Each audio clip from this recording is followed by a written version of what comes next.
aumento del consumo de cerveza en todo el país, las fuerzas de la templanza, aletargadas desde la Guerra de Secesión, empezaron a moverse de nuevo.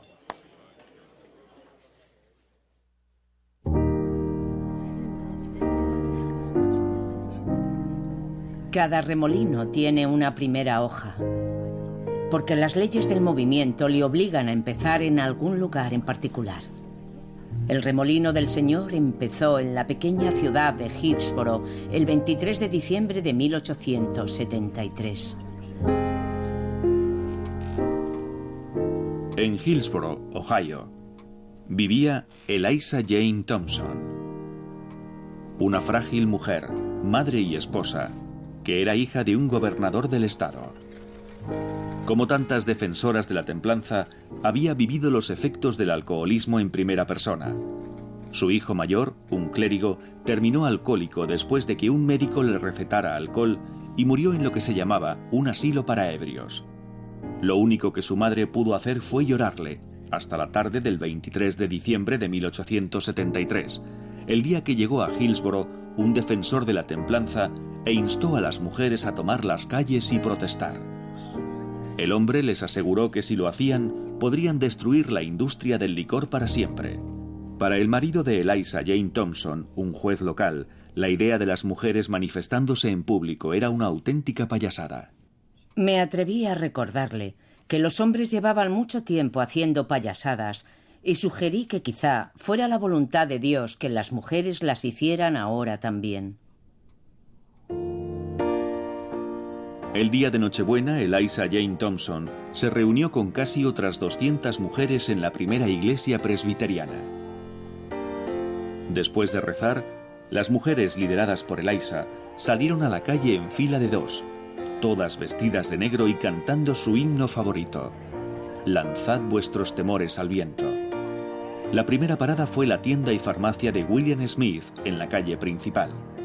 Smith era médico colegiado y las mujeres le pidieron que firmara la promesa de negarse a suministrar recetas médicas de bebidas alcohólicas. Smith firmó. Otros dos farmacéuticos aseguraron a las damas sus buenos deseos y accedieron a dejar de vender todo tipo de bebidas alcohólicas. Lo que se ve en una pequeña ciudad de Ohio es que las mujeres estallan. Hartas, se plantan delante de una taberna, se ponen de rodillas y rezan, bloqueando la entrada. Esto es un acto de desobediencia civil radical, pero que sin embargo está dentro de los parámetros del comportamiento femenino aceptable. A partir de ahí, el movimiento se extiende como la pólvora. En cuestión de días, lo que se conocería como la Cruzada de las Mujeres parecía estar por todo Ohio. Desde London, Ohio, llega la noticia del total estancamiento de todos los negocios. Han cerrado todas las escuelas y todo el mundo no piensa más que en la guerra. Tabernáculos portátiles donde las mujeres rezan y cantan son llevados de la entrada de una taberna a otra. Pero las ciudades más grandes, con un mayor porcentaje de población inmigrante, presentaban desafíos más difíciles. En Cincinnati, compañías de bomberos rociaban a las mujeres con agua helada. Los camareros las invitaban a entrar en los bares para regarlas con cubos de cerveza y después expulsarlas de nuevo a la nieve. Aun con todo, la cruzada se extendió más allá de las fronteras de Ohio hasta San Francisco, donde una multitud enfurecida, incitada por la Sociedad de Taberneros de San Francisco, lanzó piedras a un pacífico grupo de mujeres que estaban rezando.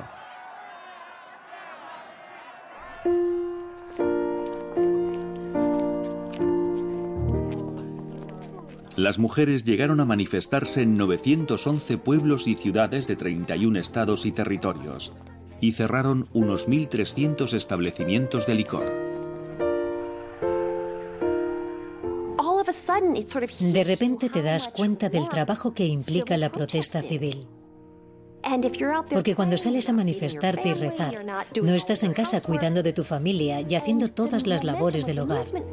El movimiento va perdiendo fuelle y poco a poco las tabernas vuelven a abrir. No se había cambiado ninguna ley. Los hombres seguían queriendo beber, y en cuestión de un par de años, la mayoría de los comerciantes de licores estaban de nuevo en activo, y con ellos un número cada vez mayor de competidores. Para alcanzar sus objetivos de forma definitiva, el movimiento de la templanza buscaría un nuevo tipo de líder, Frances Elizabeth Caroline Willard, una excelente estratega que llegaría a liderar un ejército pacífico de 250.000 mujeres en contra del alcohol, la Unión de Mujeres por la Templanza Cristiana, la WCTU por sus siglas en inglés. Frances Willard es una de las grandes heroínas anónimas de la historia de Estados Unidos. Hubo una época en que en este país todos los niños en edad escolar la conocían. Era tan famosa como Betsy Ross. Sin duda es una figura muy importante de nuestra historia. Pionera de la educación de las mujeres y defensora de los derechos de las mujeres, Willard tomó las riendas de la Unión de Mujeres por la Templanza Cristiana en 1879 y no las soltó hasta su muerte, 19 años después. En Rest Cottage, su casa de Evanston, Illinois, Frances Willard se levantaba todos los días a las 6 de la mañana y pasaba 8 horas seguidas dictando cartas, discursos, artículos y libros a su secretaria y compañera Anna Gordon. Pero las dos mujeres no paraban mucho en casa.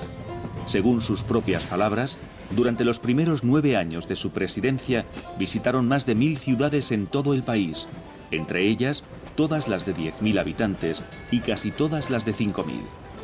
Frances Willard forjó una alianza entre la Unión de Mujeres por la Templanza Cristiana y el Movimiento por el Sufragio Femenino, con lo que logró incorporar a miles de mujeres a la lucha por el sufragio femenino.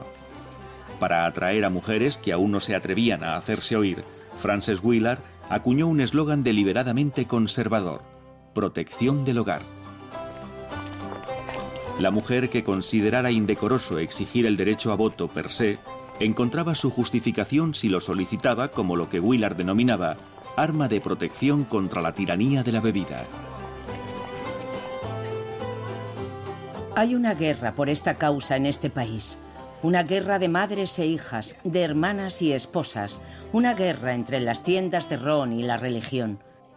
Una guerra a muerte en la que solo puede ganar uno. La cuestión es, ¿cuál de los dos ganará?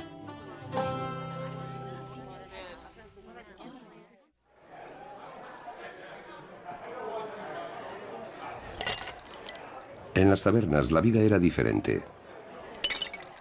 Los hombres hablaban a voces, reían a carcajadas y había un ambiente de grandeza. Había algo más que lo común y rutinario donde nunca pasaba nada. Aquí la vida siempre estaba muy viva y a veces era incluso escabrosa. Que las tabernas fueran horribles solo significaba que eran horriblemente maravillosas. Jack London.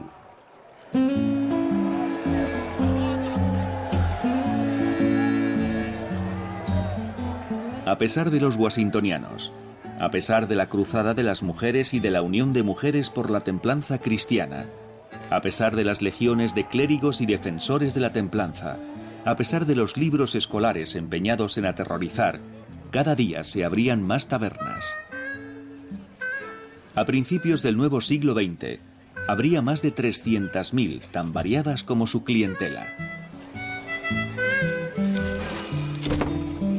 Para millones de trabajadores, las tabernas eran el refugio tras largas horas de trabajo de oficina, o en una fábrica, o en las profundidades de una mina de carbón. Y también el refugio de las responsabilidades que representaba la familia que les esperaba en casa. El reposapiés de latón era más que un reposapiés, recordaba un hombre. Era un símbolo de hombría emancipada, de masculinidad libre de poner el pie sobre algo. Para cada hombre la taberna era una cosa. Para el que vivía en una miserable casucha de alquiler, la taberna era como el salón de su casa. Era como el club social. El camarero también cuidaba de sus clientes y en muchos casos hacía por ellos mucho más que el sacerdote de la iglesia cercana o el policía local. La cerveza y el whisky no eran las únicas atracciones de los bares. Allí se podían cobrar los cheques de la nómina, recoger la correspondencia si alguien no tenía una dirección propia, leer el periódico, aprender inglés, jugar a las cartas o al billar, enterarse de quién contrataba e incluso conseguir un trabajo con el ayuntamiento. Muchas veces los dueños de las grandes tabernas urbanas eran también políticos que ofrecían puestos de trabajo municipales de forma discrecional. En 1890, 11 de los 24 concejales de Nueva York eran taberneros. Los bares eran lugar de reunión de sindicatos, de grupos de veteranos, de distintas hermandades y también de asociaciones de inmigrantes. Allí se votaban elecciones y se celebraban tanto velatorios como fiestas de bautismos. Eran los clubes privados de la clase trabajadora. Los protestantes anglosajones ricos y blancos tenían sus clubes por las mismas razones, solo que allí sus conversaciones eran tipo ¿qué le parece comprar Venezuela? Pero básicamente era lo mismo, un lugar de contactos y encuentros. Y con las mismas reglas básicas: paga tus deudas, vota al candidato correcto. Aunque los clientes habituales consideraban la taberna de su zona como un negocio familiar y local, la mayoría de las veces las tabernas pertenecían a los grandes fabricantes de cerveza. Las tabernas pertenecían a las fábricas de cerveza y si Pabst abría una taberna en esta esquina, Busch lo haría en la otra esquina y otros correrían a hacer lo mismo. Las ciudades estaban desbordadas. A los ciudadanos decentes les escandalizaba ver que la mayoría de las ciudades grandes tenían un distrito claramente delimitado donde se permitía el vicio, aunque oficialmente fuera ilegal. Era un lugar donde proxenetas, matones y cabecillas trabajaban mano a mano con policías corruptos y políticos serviciales. El centro de todos eran las tabernas. En muchas ciudades, las tabernas estaban íntimamente ligadas a la política, porque los votos se compraban con un whisky y un puro. Siempre se podía argumentar que las tabernas eran lugares de costumbres relajadas, donde la prostitución era un peligro y que se aprovechaban de la gente. Una de las cosas que más miedo me daba en mi infancia era cuando mi madre me contaba cómo eran las tabernas. Ella era una inmigrante irlandesa que se había criado en Hell's Kitchen, entonces probablemente la zona más deprimida de Manhattan, en el West Side. Me hablaba de hombres que cobraban el sábado por la tarde y se iban directamente al bar, que volvían borrachos, violentos, sin dinero y con la madre sin saber cómo iba a mantener la familia unida, ni con qué iba a dar de comer a sus hijos. Y yo, que era un niño, me identificaba con aquellos niños y me preguntaba con